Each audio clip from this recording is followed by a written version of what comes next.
Hi, welcome to That's So Viet, where we make authentic home-style Vietnamese food. Today we're making Cà Chua Cay Nhồi Thịt, aka stuffed tomatoes and hot peppers. They're perfect as appetizers by themselves or as an entree with rice. We'll be stuffing them with pork, which is classic Vietnamese. Plus, we'll mix in some garlic chives, which to me is such a divine companion to pork. It is going to be sweet and savory and fragrant and absolutely delicious. You might end up eating way too many of these. So let's get started and get our ingredients together. Please make sure that the tomatoes and jalapeños are still pretty firm and not over-ripened. We need about 1 pound of ground pork or pork sausage. Either way, make sure there's plenty of fat in it. To that, we'll add 1 small shallot minced, 6 to 7 cloves of garlic minced, and 4 sprigs of garlic chives chopped finely. Now, if your chives are more delicate, you could wait until everything is incorporated before you fold them in at the end. We'll also need 1 teaspoon of sugar, half a teaspoon of MSG, 1 teaspoon of fish sauce, 1 teaspoon of soy sauce, 1 teaspoon of oyster sauce, and 1 teaspoon of ground black pepper. Now you might be thinking that's a lot of seasoning, especially garlic. But here's why. Normally we would wash the meat, but have you ever tried washing ground pork? I mean, have you really? Yeah, so it's really to counterbalance the smell of the pork. Plus, a lot of it will cook out over the course of the 20 minutes or so that it will take to cook. It's not like wontons where you can dunk it in the water for 2 minutes and then it's done. So don't worry, it'll taste good. There's always breath mints.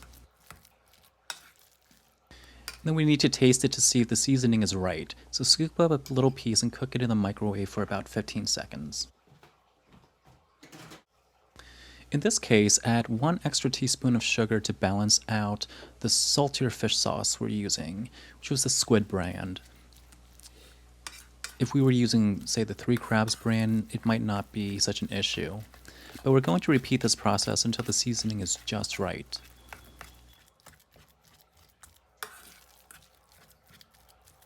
And at this point, it's perfectly okay if the mixture is a little bit strong. Because remember, there's still the veggies, and then we're having it with white rice, plus the sauce will be tangy.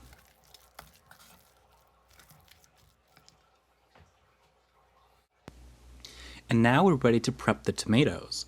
These are just standard garden tomatoes, medium-sized.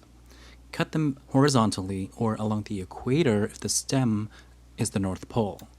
Now remove all the seeds and pulp, but try to keep as much of the flesh intact as possible. Don't use a spoon or anything to scoop it out, just use a finger.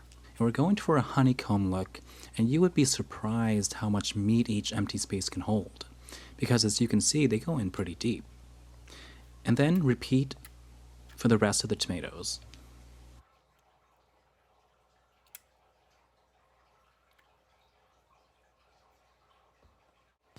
Now we're ready to prep the jalapeños, and try to use the bigger ones. And this also works with other types of peppers like banana peppers. But be careful about using bell peppers, since there's a tendency to overstuff them in my experience. So with the jalapeños, just remove the stems, don't cut off the end, but cut it in half vertically or from stem to tip. And we want this sort of like boat shape. And then remove all of the seeds and the ribbing holding the seeds. If you're gentle with it, you can remove the seeds all at once by pinching it off with your fingers, and then scrape away any seeds remaining inside. Then do the same with the rest of the peppers.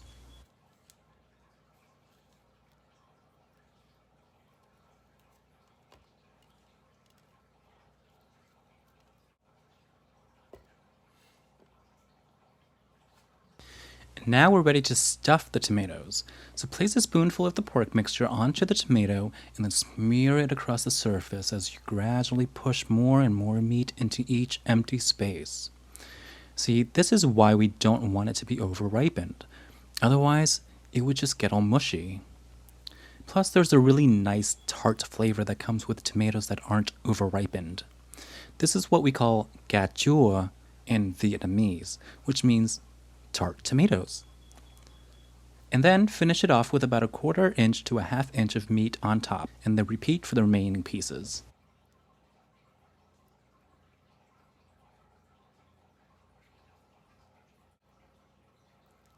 And stuffing the peppers is pretty straightforward. Just fill each boat with the meat mixture, going above the rim just a little. Now, if there's any meat left over at the end, go ahead and use it up by going back and adding a little extra meat to each piece. It'll take a while for all of this to cook, so we don't really have to worry at all about undercooking it. And now we're ready for the fire. So place a skillet over medium heat and then add enough oil to coat the bottom once it's hot enough. At first, we just want to make sure that the peppers and tomatoes are cooked and tender. And then later, we're going to blast the heat for a final sear on the meat. Now, I happen to have a skillet that is large enough to hold all of the pieces. They really don't need a lot of space, so I just squeeze them in. If you were going to make more, keep in mind that they do take a while to cook, about 20 minutes or so. So I would try to do them all at the same time. You could always use a second skillet. We won't be cooking anything else on the stove. Incidentally, that's how I make panseo, going back and forth between two skillets. You know, hopefully I'll get to make a video of that very soon. About a minute after they're all in, check the bottoms of the peppers and tomatoes. There should not be any charring, but if there is, reduce the heat. Once that's all set up, let it go, and then check back in a few minutes. All in all, it should take about 12 to 15 minutes until the peppers are tender. Now the tomatoes might take a little longer depending on how ripe they are. Having this as an entree, we could use this time to get the rice cooker going. We're making enough tomatoes and peppers for 2 to 4 people, so let's make enough rice for as many people. So while the rice cooker is going, let's make a couple of sauces. And they are so easy to make. The first one is going to be very light. It's a little sweet and savory and definitely tangy and spicy. So start with a half cup of fresh water, then add 1 tablespoon of rice vinegar, 2 tablespoons of soy sauce, 1 teaspoon of chili oil. Here is some homemade chili oil. You could use dried pepper flakes or sriracha instead. And after that, add 1 teaspoon of sesame oil. This sauce goes really well with the jalapeños, which are pretty low in acid, so we need that little bit of vinegar. While the second sauce is just 1 tablespoon of soy sauce and 1 teaspoon of chili oil, and this one works the best with the tomatoes since the tomatoes already have acid in it. And it's classic.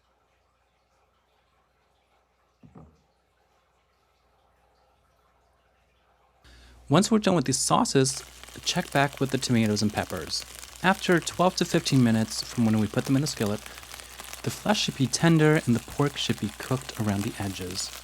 Once that's happened, turn the heat on to high and flip them over.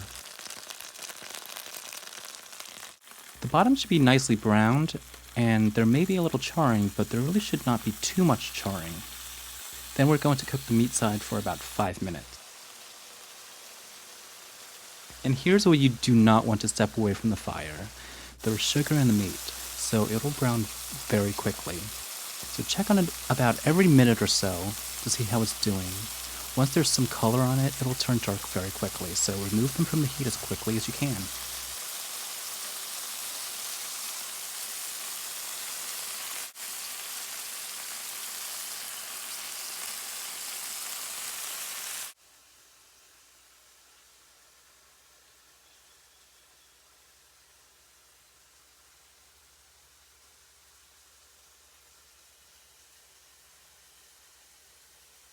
You might notice that the tomatoes are taking a little longer to cook on the tomato side. If that's the case, just flip them over and finish them up as you see fit.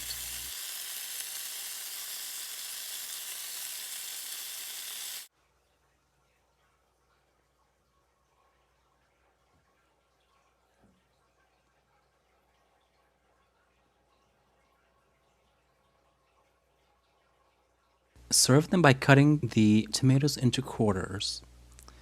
But you know, that makes more sense when you're having it family style, so it's easier to have a piece without taking the whole thing.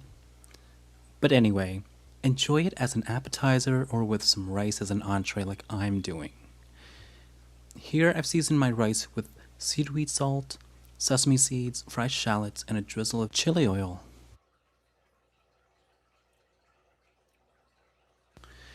I really hope you try this recipe and that it works out for you.